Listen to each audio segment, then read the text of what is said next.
আসসালামু আলাইকুম। আশা করি আপনারা সবাই ভালো আছেন। আমরা ভালো আছি আলহামদুলিল্লাহ। সুখ দুঃখের সংসারের আরো একটা নতুন ভিডিওতে আপনাদেরকে আরো একবার স্বাগত জানাই। গত ২ দিন থেকে আরিয়ানের বাবার অসুস্থতাটা বাড়ছে। তো গত পরশুদিন রাত মোটামুটি ছিল। ১-২ বার বমি হইছে আর মাথা ঘুরাটা ছিল। গতকালকে ৩-৪ বার বমি হয়েছে আর মাথা ঘুরা, কোমরের সাইডে ব্যথা, পেটের সাইডে ব্যথা। তো আবার প্রস্রাবও ঠিকঠাক ভাবে হচ্ছে না। আল্লাহ একটার পর একটা পরীক্ষা নিচ্ছেন, একটার পর একটা। মেরুদণ্ড সোজা হয়ে দাঁড়াতে দাঁড়াতে দেখা যায় আরেকটা সমস্যার সামনে এসে দাঁড়ায়। অনেকেই বলেন যে অসুস্থতা নাকি আল্লাহর নিয়ামত। তো আমার মাঝে মধ্যে মনে হয় এমন কোন পাপ করেছি জীবনে যেটার জন্য আসলে একটার পর একটা বিপদ, একটার পর একটা সমস্যা জীবনে আল্লাহ দিয়েই যাচ্ছেন। এখন বাজে রাত 12:30। তো শিফা, রাহেলা ওরা ঘুমিয়ে গেছে আর আমরাও শুয়ে পড়েছিলাম। সন্ধ্যা থেকে মোটামুটি কন্ডিশন ভালো ছিল। তো তারপরে হঠাৎ বমি শুরু হলো। তো শেষমেশ আমি বালতি এনে সামনে দিছি, মশারিটা টেনে কুলে ফেলে দিছি। আর কোমরের সাইডে ব্যথার কারণে উনি কয়েকদিন থেকেই ঘুমাতে পারেন না। সুস্থ স্বাভাবিক একজন মানুষ, তারপরেও ২ বছর থেকে ডায়াবেটিস ধরা পড়লো। আর তারপর থেকেই দেখা যায় ওনারও একটার পর একটা সমস্যা লেগেই আছে, প্রতি মাসে একটা না ঔষধ। আল্লাহ আমাকে আর কত পরীক্ষা করবেন এটা একমাত্র আল্লাহই জানেন। একটানা বমি, আর বমি দেখে আমি তো ভয় পেয়ে গিয়েছিলাম। আরিয়ান তো কান্না শুরু করে দিয়েছিল। তো যতক্ষণ আমি বসেছিলাম বা ওর বাবার কাছে ছিলাম ততক্ষণ ও দেখুন জেগে আছে। তো শিফারা প্রথম দিকে ছিল, তারপরে ওদেরকে ঘুমাতে দিলাম কারণ এটা গতকালকেও হয়েছে। গতকালকে রাতে ঘুম কম গতকালকে না, সরি, গত পরশুদিন। এটা তো গতকালকের ভিডিও। তো আগের দিন রাতেও একটু ঘুম কম হয়েছে, তাই ওদেরকে ঘুমাতে দিলাম।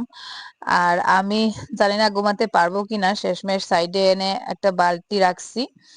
তো বালতিটা রাখলে মুখের সামনেই রাখছি, যদি হঠাৎ করে বমি আসে।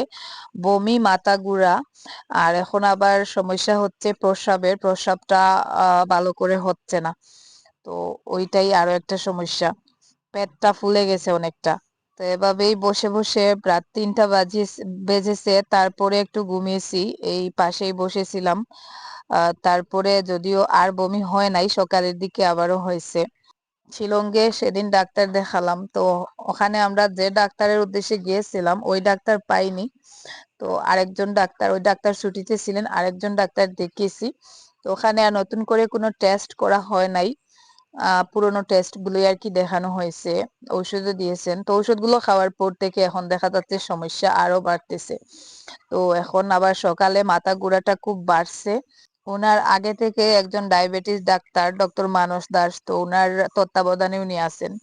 তো ওই ডাক্তারকে ওর মানে ওই ডায়াবেটিস সংক্রান্ত সমস্যাগুলো ছাড়া অন্য কোনো সমস্যা বললেই দেখা যায় উনি রাগ করেন। তো আমার জীবনে এই একজন ডাক্তার দেখলাম।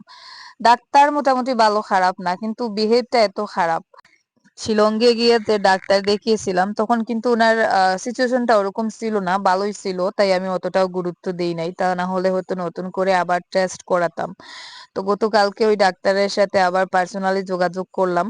তো উনি কিছু টেস্ট করতে বলছেন, ওই টেস্ট গুলো করানোর জন্য যাচ্ছি, কারণ শিলংয়ে গিয়ে কোনো টেস্ট করানো হয় নাই। তো এখানে এসে দেখি আবার একটা অ্যাক্সিডেন্ট, এই যে নিলাম বাজারের ওখানে একটা অ্যাক্সিডেন্ট করছে। এখানে ৩টা অটো একসাথে, অটো গাড়ি ৩টা একসাথে আর কি মুখোমুখি সংঘর্ষে একটা গাড়ি এই যে নিচে দেখুন প্রায় পড়ে যাওয়ার মতন অবস্থা। তো ওখানে কয়েকজন ৩ গাড়িতেই প্যাসেঞ্জার ছিলেন। তো তার মধ্যে থেকে একজন মারাও গেছেন। তো এটা দেখে আবার আরো খারাপ লাগতেছে। গতকাল থেকে আমার মাথা মন মানে কিছুই ভালো নেই। গত পরশুদিন তাও টুকটাক ছিল, কারণ ওনার আগে এই সমস্যাটা মাঝে মধ্যে হতো, বমি আর মাথা ঘোরা। তো গতকালকের কন্ডিশনটা খারাপ ছিল, খুব খারাপ ছিল। তাই মানে এমনিতেও চিন্তিত, আর এখানে আবার ওই অ্যাক্সিডেন্টটা দেখে আমার মানে হার্টটা মনে হচ্ছে বেরিয়ে আসতেছে ভেতর থেকে। তার মধ্যে শুরু হয়েছে ঝুম বৃষ্টি। তো আমরা বাইরে কোথাও যাওয়ার সময় যে গাড়িটা নেই আমাদের বাগনের, তো ও এখন বাড়িতে নেই, যার জন্য একটা অটো গাড়ি নিতে হয়েছে। আর অটো গাড়িতে বৃষ্টির সময় দেখা যায় সাইড থেকে পানি পড়ে কাপড় চোপড় ভিজে যায়। তো আমার কাপড় ভিজে গেছে বাইরের বাতাসের সাথে, বৃষ্টির পানিতে ঠান্ডা লাগতেছে, একদিকে মাথা ব্যথা খুব বাড়ছে, রাতে 2 রাত থেকে ঠিকঠাক ভাবে ঘুমাতেও পারতেছি না। আর আমার তো মাইগ্রেনের একটা সমস্যা আছে, তো মাথা ব্যথাটা মানে প্রচন্ড আর কি মাথা ধরেছে। তো যাই হোক, শেষমেশ চলে আসছি করিমগঞ্জে। ওখানে আজকে আর কোনো ডাক্তার দেখাবো না। ডাক্তার মানে ওই যে সেদিন শিলংয়ে ডাক্তার দেখিয়েছি, তো ওখানে ডাক্তার মানে 2টা লিভার ফাংশন টেস্ট আর ওই যে কিডনির আর কি ফাংশন টেস্ট গুলো করতে দিছেন। তো ওই টেস্ট গুলো করাবো, আর আলট্রাসোনোগ্রাফিটাও আর কি আবার করতে বলেছেন, যেহেতু ওনার আগে থেকে লিভারে ইনফেকশন আছে। তো কি জন্য কি হচ্ছে জানি না। মাথা ঘুরাটা আমি হয়তো ভাবলাম যে লো প্রেশারের কারণে হচ্ছে, কারণ ওনার প্রেশার লো থাকে সব সময়। তো বমিটা হচ্ছে, আর এখন পেটের সাইডের ওই ব্যথাটা, আর সব থেকে বেশি ভয় হচ্ছে ওই যে প্রস্রাবটা ক্লিয়ারলি হচ্ছে না, ওইটার জন্যই আর কি আমি অনেকটাই ঘাবড়ে গেছি।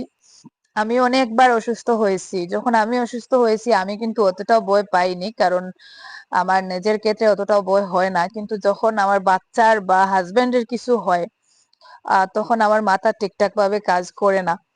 আমরা দিবা স্ক্যানেই টেস্ট করাই, তো আজকে কেন জানি দিবা স্ক্যান ওটা বন্ধ, ওখান থেকে গিয়ে ঘুরে আসছি, হয়তো ওখানে বিল্ডিং এর কাজ চলতেছে।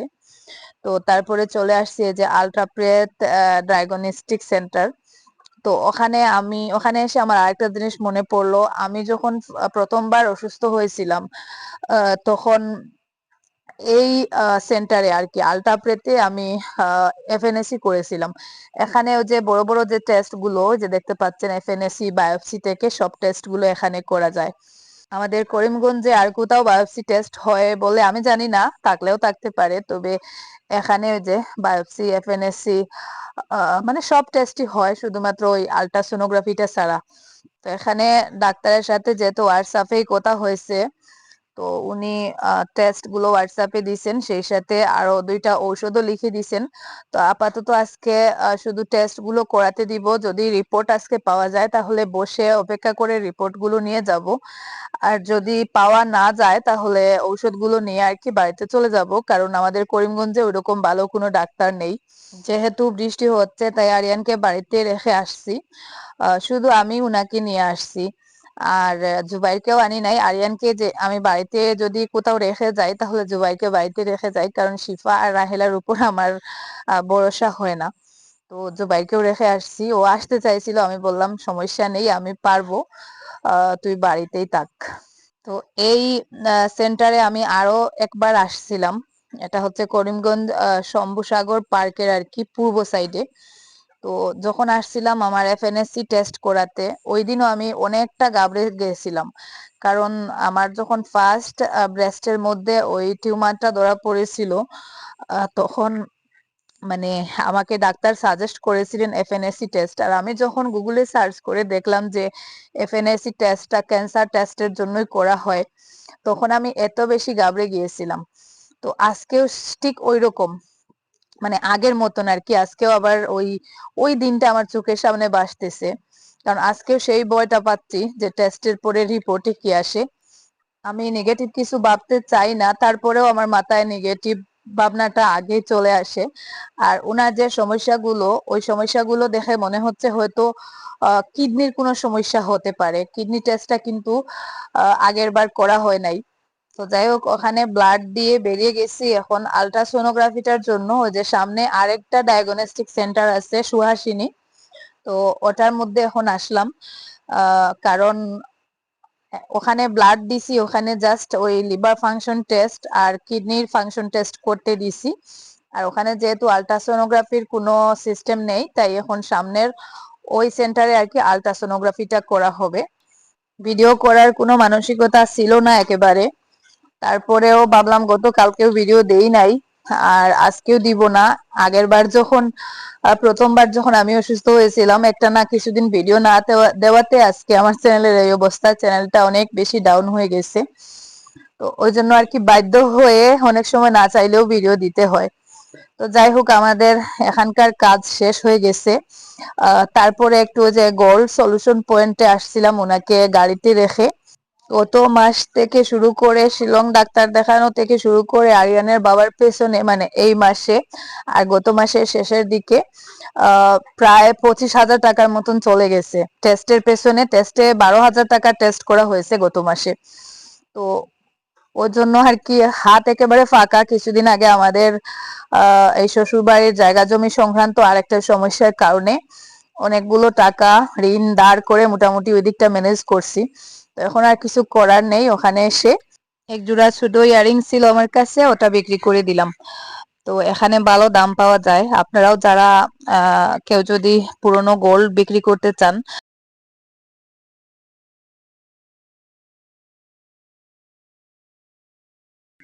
আর হঠাৎ করে বিপদে পড়লে আপনাদের কাছে যদি কোনো গোল্ড থাকে সেটা এখানে বন্ধকও রাখতে পারেন। তো আমার ইয়ারিংটা আমি আজকে ওখানে বন্ধক রেখে চলে আসলাম, পরে সুযোগ সুবিধা করে সারিয়ে নিব। আমার ইয়ারিং গুলো বেশি একটা বড় ছিল না, মাত্র 2 গ্রামেরই এক জোড়া ইয়ারিং ছিল। তো ওটাই বন্ধক দিলাম। বাড়ি থেকে বেরিয়েছিলাম সকাল 11টার দিকে, আর এখন প্রায় 3:30টার দিকে বাড়িতে ফিরে যাচ্ছি। তো বাকি কথা বাড়িতে গিয়ে আপনাদের সাথে হবে।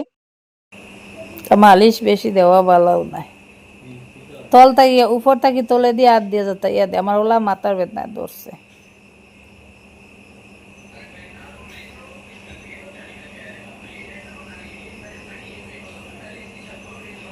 উপর থাকি তলে দিয়ে দিতেও আরাম লাগবো লাগে।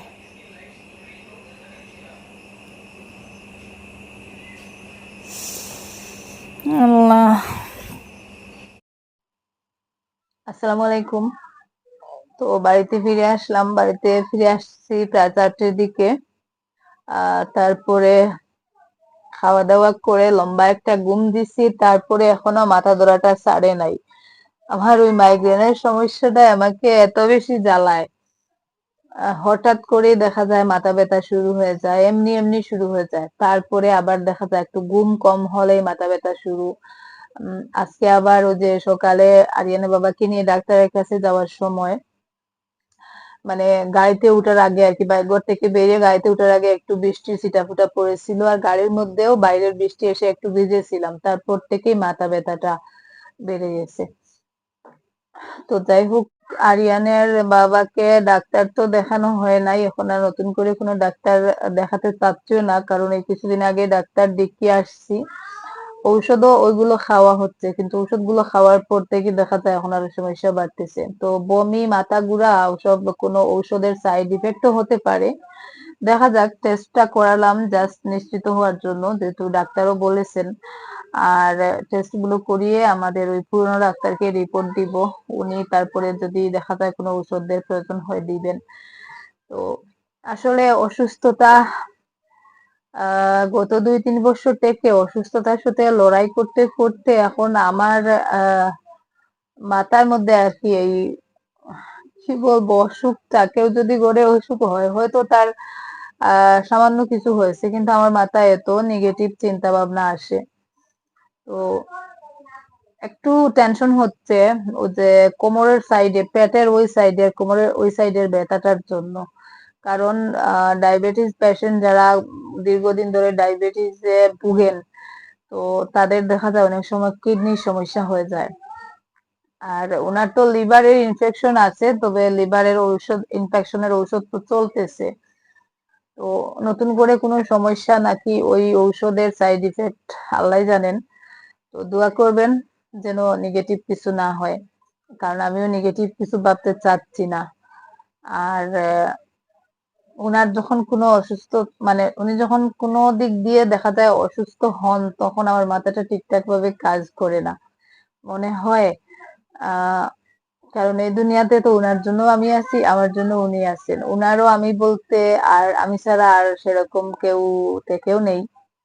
আর আমার তো অনেকেই আছেন, তবে বিপদ আপদে বা একান্ত ব্যক্তিগত মানুষ বলতে তো উনি। তো ওর জন্যই আর কি আর খারাপ লাগে। তো যাই হোক, দোয়া করবেন যেন আল্লাহ সবকিছু সহজভাবে সমাধান করে দেন। আর ওই যে গোল্ড সলিউশন পয়েন্টটা নিয়ে আমি একটা কথা বলি আপনাদেরকে। তো ওটা আসলে আমাদের করিমগঞ্জে নতুন আসছে, হয়তো আমি আগে জানতাম না। কিছুদিন আগে করিমগঞ্জের ওই যে কি বলে সুজন দেব রায়, তো ওর একটা ভিডিওতে দেখছি গোল্ড সলিউশন পয়েন্ট নিয়ে।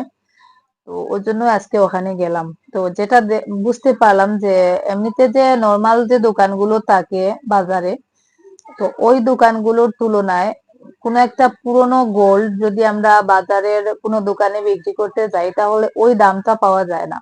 কিন্তু গোল্ড সলিউশন পয়েন্টে আমি যেটা দেখলাম, মানে ওই ইয়ারিংটা আমি গোল্ড সলিউশনে যাওয়ার আগে আরো দুইটা দোকানে দেখিয়েছি, বিক্রির দাম জিজ্ঞাসা করেছি, কিন্তু ওরা যেটা বলে আসলে সেটা আমার কিনা দামের থেকেও কম, অনেক কম। তো তারপরে আমি গোল্ড সলিউশন পয়েন্টে গেলাম। ওখানে গিয়ে মোটামুটি ওরা বিক্রি করলেও দামটা যেটা বলছে বাজারের ওই দোকানগুলো থেকে ভালো দাম বলছে। আর কেউ যদি কোনো স্বর্ণ বন্ধক রাখে, তারপরে যদি ওইটা বন্ধকটা ছাড়াতে না পারে তাহলে ওনারা ভালো দাম দিয়ে স্বর্ণটা কিনে, মানে ওনারা আর কি জানি না ওটার বিশেষত্বটা কি, আমি অতটাও বুঝতে পারি নাই। তো যাই হোক, আপনারাও চাইলে যেতে পারেন, আমার কাছে তেমন একটা খারাপ মনে হয়নি। আর ওখানকার মালিক যিনি, তো উনি হচ্ছে মুসলিম, আর খুব ভদ্র সুন্দর ব্যবহার, আমার কাছে খুব ভালোই লাগছে। তো যাই হোক, আমি আজকে বেশি বকবক করবো না, রিপোর্টটা পাইনি, রিপোর্টটা আগামী কালকে পাবো। আর রিপোর্টটা আসার আগ পর্যন্ত আমার মাথা মানে মাথায় আহ বজ্রপাত চলতেছে যে রিপোর্ট গুলোতে কি হচ্ছে। যদি ভালো হয় তাহলে তো ভালো, আমার থেকে বেশি খুশি আর কেউ হবে না। তো আপনারা দোয়া করবেন রিপোর্ট গুলো যেন ভালো আসে। আর আজকের মতো এই পর্যন্ত, দেখা যাক আগামীকালকে অবশ্যই ভিডিও শেয়ার করার চেষ্টা করব। আর আরিয়ানের বাবা এখন ঘুমাচ্ছেন, ওখান থেকে এসে আর বমি টমি হয় নাই, তবে মাথা ঘুরাচ্ছে কিছুক্ষণ পর পর। ও যে পালঙ্গের ওই সাইড আছে, ওই সাইডে এরকম ধরে আবার চিৎকার করেন যে সারা ঘর নাকি এরকম ঘুরাচ্ছে। তো ওই জায়গায় ধরে মা মা বলে চিৎকার করেন, যেটা দেখে খারাপ লাগতেছে। তো যাই হোক, আপাতত একটু ঘুমাচ্ছেন, আর আমিও গিয়ে এখন ভিডিওটা আপলোড দিয়ে ঘুমিয়ে পড়বো আজকের মতো। তো আপনারা সবাই ভালো থাকুন, সুস্থ থাকুন, দোয়া করবেন আমার পরিবারটার জন্য। কি হচ্ছে আল্লাহ জানেন, আমি নিজেও জানি না। এত সমস্যা আমার জীবনে কেন, কি জন্য, আল্লাহ কি চান, কোন পরীক্ষা নিচ্ছেন, ওইসব ভাবতে ভাবতে আমার মাথা ধরে যায়।